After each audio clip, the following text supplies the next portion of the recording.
Hey folks, Jessie Hogsett again, here to talk to you about reactive attachment disorder. The last couple of videos I had touched on some issues with it, but I want to go in a more general perspective about it. I recently went down to LA, Los Angeles, California, and had the honor of attending the screening for The Border, which is a movie about reactive attachment disorder done by a very wonderful person named Jane Ryan. She also has a book out called The Border.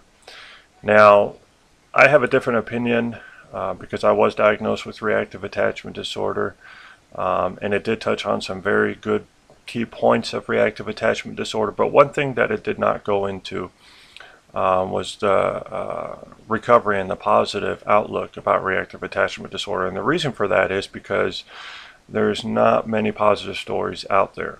I may be one, and I know there are a couple others out there, but we need to change this. We need to show that there are many adult survivors of reactive attachment disorder out there, and show the public that with hard work, dedication, and understanding that we can help these children and our future generation overcome such disorder. And that's one of the reasons why I wrote my book, which many of you have, but if you haven't, it's called Detached: Surviving Reactive Attachment Disorder, a Personal Story, and can be found online through Amazon.com or BarnesandNobles.com.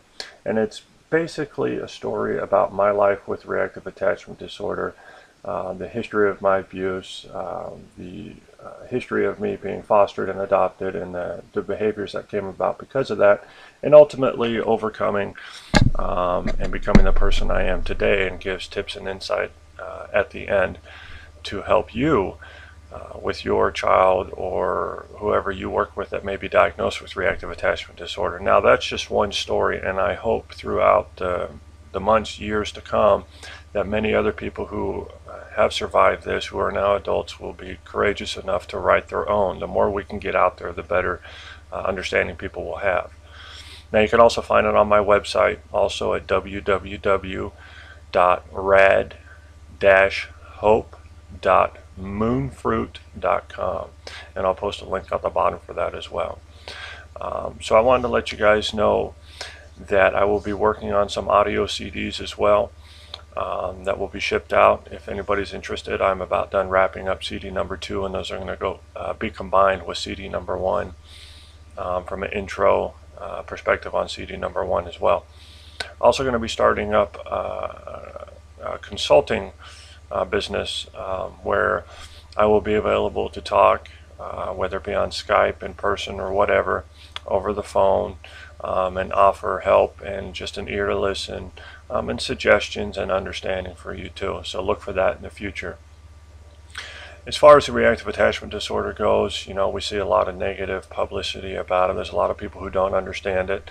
And there is a lot of families out there who just throwing their arms up on what to do, and depending on who you talk to, you'll get a different answer every time. And so you need to find out what works best for you and utilize that, okay? Because not everything is going to work for your particular child in your particular situation. Myself, as an adult survivor, I still struggle with it every day, mainly letting go of my feelings and letting people in and affection. Now, that's something I'll have to work with for the rest of my life, but for the most part, I've overcome quite a bit. Now, as we move forward into the future and getting awareness out, there are several groups coming about, which if you're on Facebook, you're more than welcome to join. But we also have one Facebook group that's relatively new that we're putting out there for specifically for children, teens, or adults that have been diagnosed with reactive attachment disorder. This group would be for you. Okay, and you can either message me on Facebook, Jessie Hogsett, or a gal by the name of Heather Morales. So you can go ahead and message her if you'd like to join that group. But I strongly suggest, if you are diagnosed or if you have been diagnosed, to please come join our group. It is specifically for people like us, where we can vent, share stories, help each other out, have a safe place for people who understand where you're coming from. As for the other groups, I encourage you to join those. The more you have in your support system, the better. And again, I will be posting more, probably monthly, YouTube videos online. And remember, this issue can be overcome. You can survive, and if you think it, you can do it. Thank you.